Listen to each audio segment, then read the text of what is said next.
Olá, eu sou a Ana e o vídeo de hoje é uma sugestão de leitura para o livro A Misteriosa Padaria na Rue de Paris, de Evie Woods. Um livro que nos vai levar não a Paris, mas à Rue de Paris, em Compiègne. Neste livro nós vamos estar a acompanhar a Edith, ou Eddie para os amigos, e a Eddie está a precisar muito de uma mudança de ares. Ela vive na Irlanda, onde durante muitos anos foi a cuidadora da mãe, e isso acabou por fazer com que ela perdesse uma parte da vida dela. Aqueles anos que a maior parte das pessoas vê como anos fundamentais para o desenvolvimento da personalidade, principalmente porque são aqueles primeiros anos de idade adulta. E portanto a Eddie acabou por não ir para a universidade, não teve a experiência de viver sozinha, de poder fazer aquilo que lhe desse na veneta, e acabou por ser então a cuidadora da mãe. O que teve coisas muito boas, mas também acabou por não lhe dar essa experiência de vida. E agora infelizmente perdeu a mãe, algo que já se vinha a anunciar há algum tempo, e ela sente que tem mesmo de fazer uma mudança de 180 graus na vida dela. E avisa ao pai que vai fazer uma mudança de vida drástica, e ele pergunta-lhe até, então e comprar um gato? Não. Mas o que ela quer mesmo é mudar de país, ser desafiada.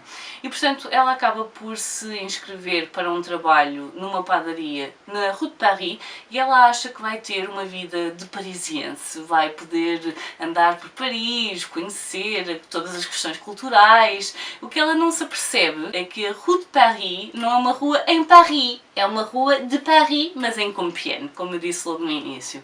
E portanto ela chega a Paris, não encontra a padaria em lado nenhum, e depois percebe que efetivamente está no sítio errado. E infelizmente vai acabar numa vila um bocadinho mais pequenina, a 1 hora de Paris, e portanto não vai ter a vida que ela achava que iria ter. Ainda por cima, a Edie acabou por se candidatar a esta posição porque era pedido a alguém que tivesse conhecimento em inglês, mas ela sabe zero de francês, e ela vai estar a fazer atendimento ao público.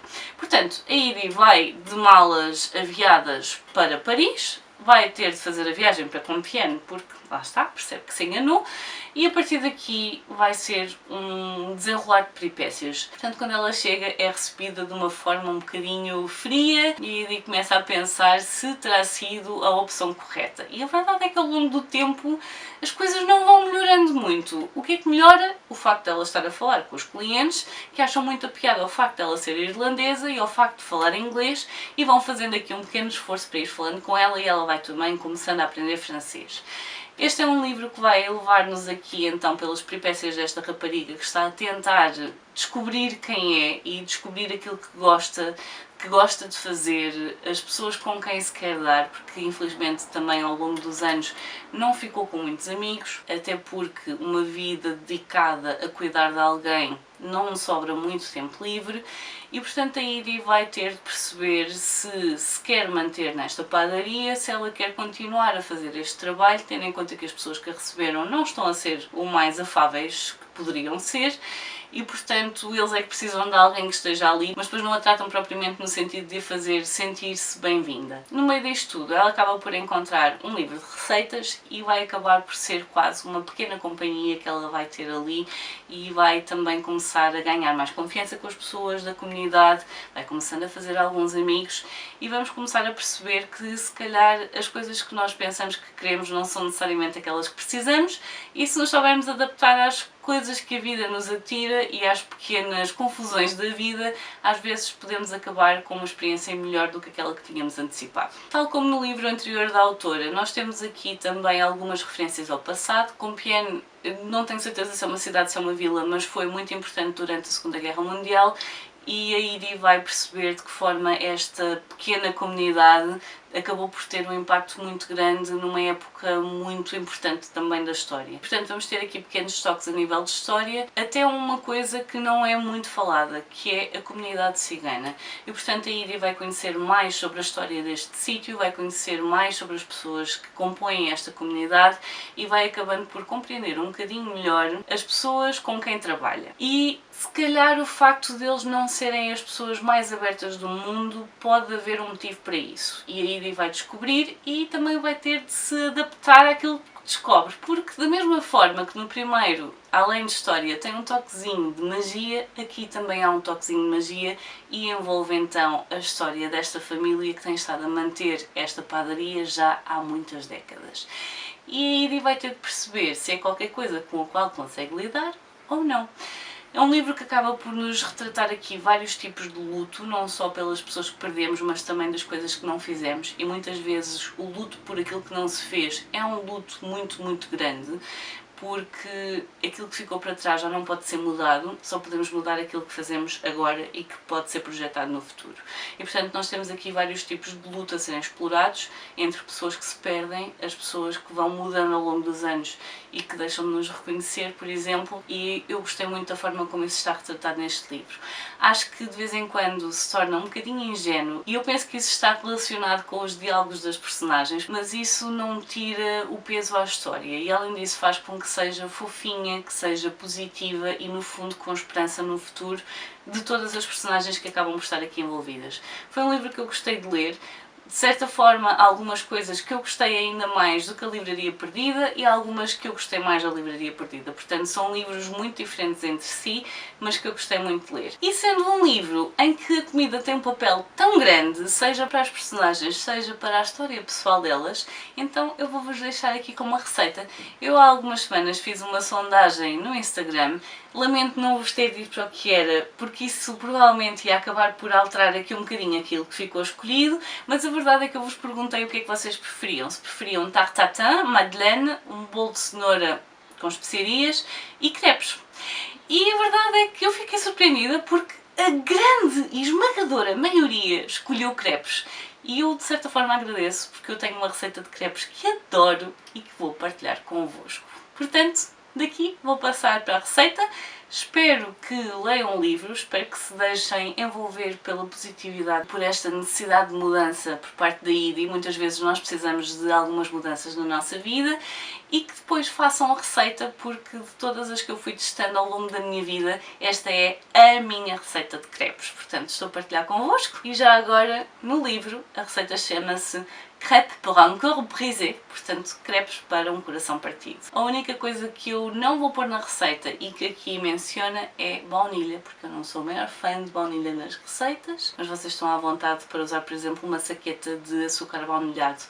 Portanto, vou passar para a receita. Espero que gostem do livro e que façam a receita. Portanto, esta é possivelmente a receita mais simples que eu alguma vez vos poderei dar, porque eu vou-me limitar a enfiar tudo para dentro de uma taça, bater um bocadinho com a vara de arames, só porque eu vou pôr a farinha por baixo. Portanto, para a farinha não ficar colada à taça, eu vou passar primeiro com a vara de arames, mas depois vou finalizar com a varinha mágica, que é para não haver grumos, porque se há uma coisa que vocês querem é que a massa dos crepes esteja completamente sem grumos. Portanto, varinha mágica é magia, basicamente.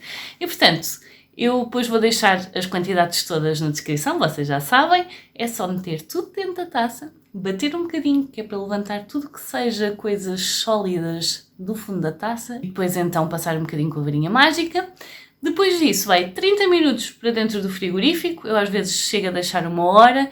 Isso vai fazer com que a farinha vá acabar por absorver mais aquele líquido e vai fazer com que os vossos crepes não se partam tanto.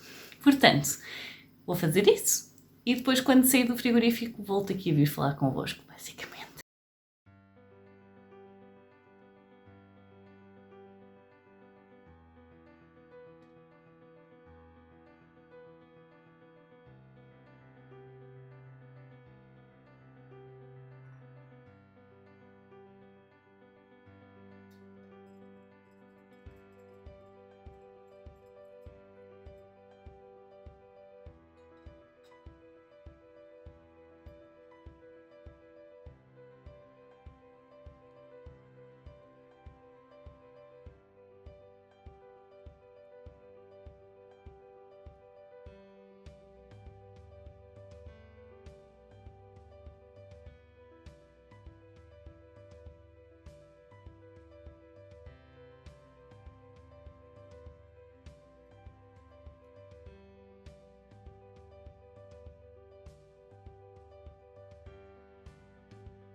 Agora é simples, já saiu do frigorífico, do tempo que esteve em pausa. Eu tenho aqui a minha crepeira, que eu trouxe de França em 2008. E tenho aqui um guardanapo dobrado a meio e o óleo, porque apesar de a crepeira ser antiaderente, eu gosto de passar só uma camada e eu não passo sempre entre crepes. Passam alguns antes de eu voltar a pôr um bocadinho de óleo. É mesmo só para não correr riscos de agarrar. E agora vou estar a fazer uma a uma. Tenho aqui uma coisa que vocês não vão ver, um prato e uma toalha, limpa, obviamente. E basicamente o que eu faço é que cada vez que ponho um crepe acabado de sair da frigideira para o prato, eu tapo com o pano. Porquê? Isto vai fazer com que todo o vapor que está a sair do crepe fique ali condensado, não vai a lado nenhum e o crepe não vai secar. E portanto os crepes ficam extremamente maleáveis, muito fofinhos e é o truque basicamente, pôr um pano por cima para eles não secarem. Portanto vou passar a fazer isso.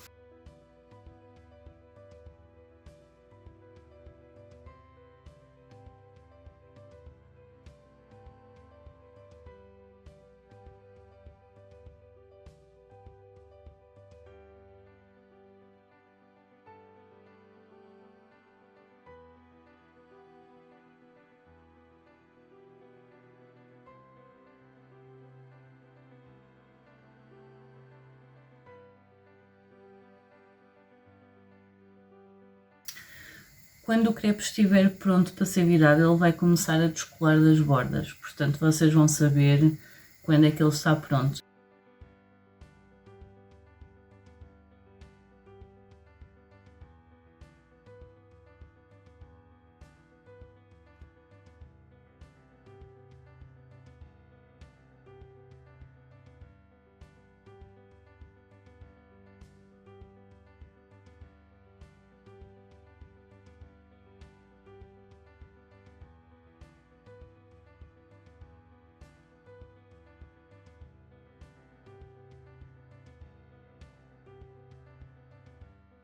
E agora é repetir até acabar a massa. Basicamente, até já! Portanto, crepes feitos. Ainda dá vários, muitos. E agora, o que é que eu acho que calha mesmo bem para corações partidos? Chocolate e morangos. Portanto, vou fazer o meu prato e já vos venho mostrar como é que fica.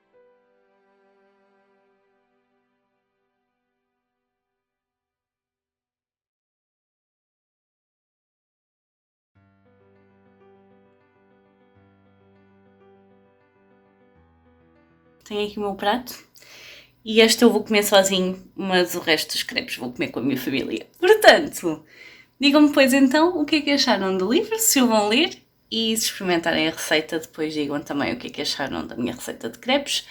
Pour un corps brisé. Tchau!